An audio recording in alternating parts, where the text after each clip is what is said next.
और बजट पर सीएम योगी ने विधानसभा में जवाब देते हुए सरकार की 9 साल की उपलब्धियों को गिनाया है। सीएम योगी ने कहा कि यूपी के इतिहास में किसी मुख्यमंत्री का पहली बार 10वीं बार बजट है।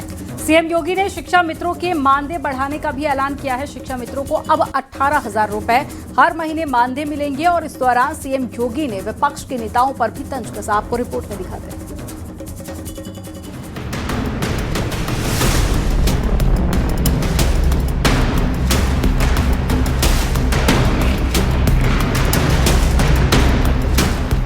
यूपी विधानसभा में बजट सत्र के दौरान सीएम योगी आदित्यनाथ ने बजट पर चर्चा की। सीएम योगी ने कहा कि यूपी के इतिहास में किसी मुख्यमंत्री का पहली बार 10वीं बार बजट है।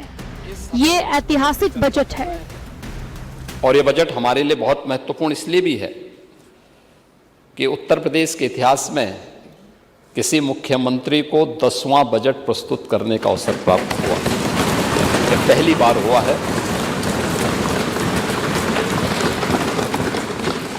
और बजट भी ऐतिहासिक है।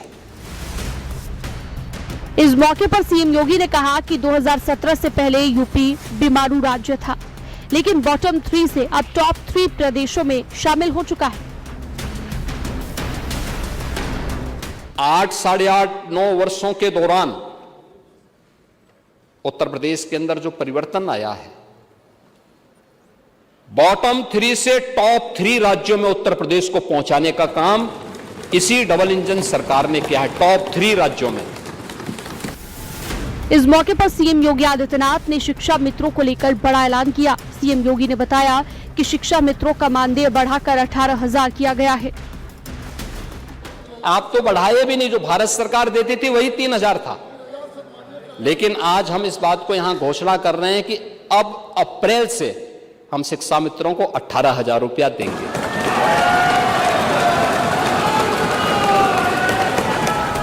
इस मौके पर सीएम योगी ने विपक्ष पर हमला बोला। उन्होंने कहा, विपक्ष तुष्टीकरण और जाति के आधार पर समाज को बांटते रहे, लेकिन हमने सबका साथ सबके विकास के आधार पर काम किया। Bureau report, news 18, UP Uttarakhand.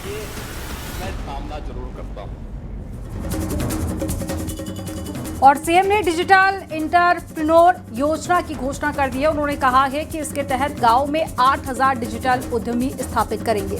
इसमें 50% महिला आरक्षण होगा और यूनियन बजट में कई जो सी-मार्ट की घोषणा के तर्ज पर प्रदेश की महिला उद्यमी विपणन उद्योग केंद्र भी स्थापित किए जाएंगे। यूपी में पहले मातृ मृत्यु दर और शिशु मृत्यु दर की स्थिति बहुत ही खराब थी। हमने संस्थागत प्रसव की व्यवस्था की उनकी तरफ से कहा गया ताकि जच्चा बच्चा दोनों सेफ रहें। इसके लिए 1,000 करोड़ की व्यवस्था हम करने जा रहे हैं। तमाम बड़ी घोषणा की गई हैं, सुनवाते हैं आपको। उत्तर प्रदेश के अंदर एक बड़ी घोषणा हम आज करने जा रहे हैं, वह तीसरी हमारी बड़ी घोषणा है, वह है डिजिटल एंटरप्रेन्योर योजना। आप हमेशा इस बात को कहते रहे हैं कि गांव के लिए क्या हो रहा है, और आज हम उत्तर प्रदेश राज्य में की बात जब हम करते हैं तो अब बहुत सारी चीज़ें हमारे पास होती हैं।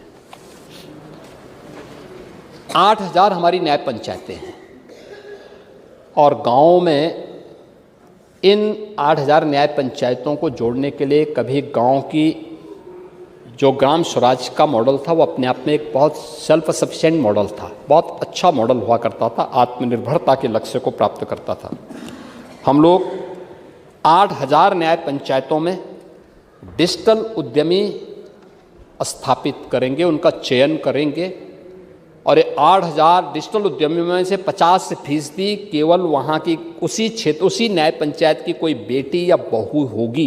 50% महिलाओं के लिए हम इसमें आरक्षण की सुविधा करेंगे और इसमें इनको हम 10 लाख रुपए तक का ब्याज मुक्त ऋण की व्यवस्था भी करने जा रहे हैं। इसके लिए बजट में हम लोगों ने व्यवस्था की है।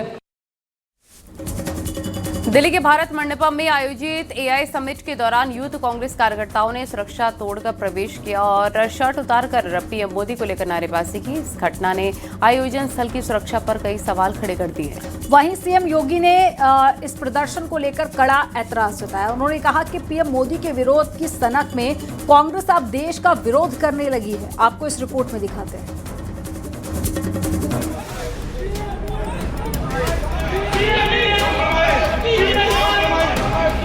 दिल्ली के भारत मंडपम में चल रहे high profile AI impact summit के दौरान उस वक्त हड़कंप मच गया जब यूथ कांग्रेस के कार्यकर्ताओं ने सुरक्षा घेरा तोड़कर परिसर के भीतर प्रवेश कर लिया। प्रदर्शनकारियों ने पीएम मोदी के खिलाफ नारेबाजी की।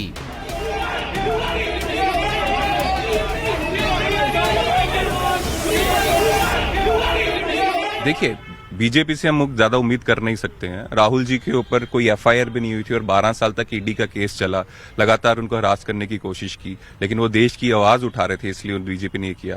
और राहुल जी जिस तरह से देश के लिए लड़ रहे हैं। जिस समय ये विरोध प्रदर्शन हुआ उस समय समिट में देश विदेश के कई दिग्गज और प्रतिनिधि मौजूद थे। AI समिट से कुछ कांग्रेसी कार्यकर्ता हिरासत में लिए गए हैं। पुलिस का कहना है कि आरोपियों के खिलाफ कड़ी कानूनी कार्रवाई करेंगे। वो कांग्रेस के यूथ कांग्रेस के अपने आप को बोल रहे हैं यूथ कांग्रेस के, वो लीडर यहाँ पहुँच गए, हंगामा करते हैं, डिफेम करने की कोशिश कर रहे हैं गवर्नमेंट को। क्या कहेंगे? कहाँ सिक्योरिटी चली गई थी सर? हमने उनको पकड़ा है, अभी इलीगल कार्रवाई कर रहे हैं। बीजेपी का कहना है कि कांग्रेस का ये प्रदर्शन राष्ट्रीय शर्म की बात है।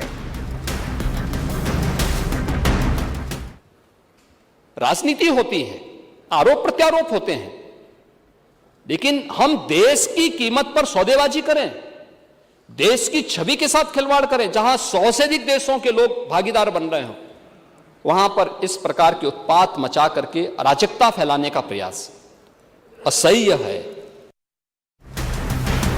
AI सम्मेलन में 20 से ज्यादा देशों के राष्ट्राध्यक्ष, 60 मंत्री, 500 से ज्यादा वैश्विक AI विशेषज्ञ और उद्योग प्रतिनिधि शामिल हुए हैं। खुद शशि थरूर इस आयोजन की तारीफ कर चुके हैं। ऐसे में कांग्रेस का यह प्रदर्शन कई सवाल खड़े करता है। Bureau report, news 18, UP Uttarakhand.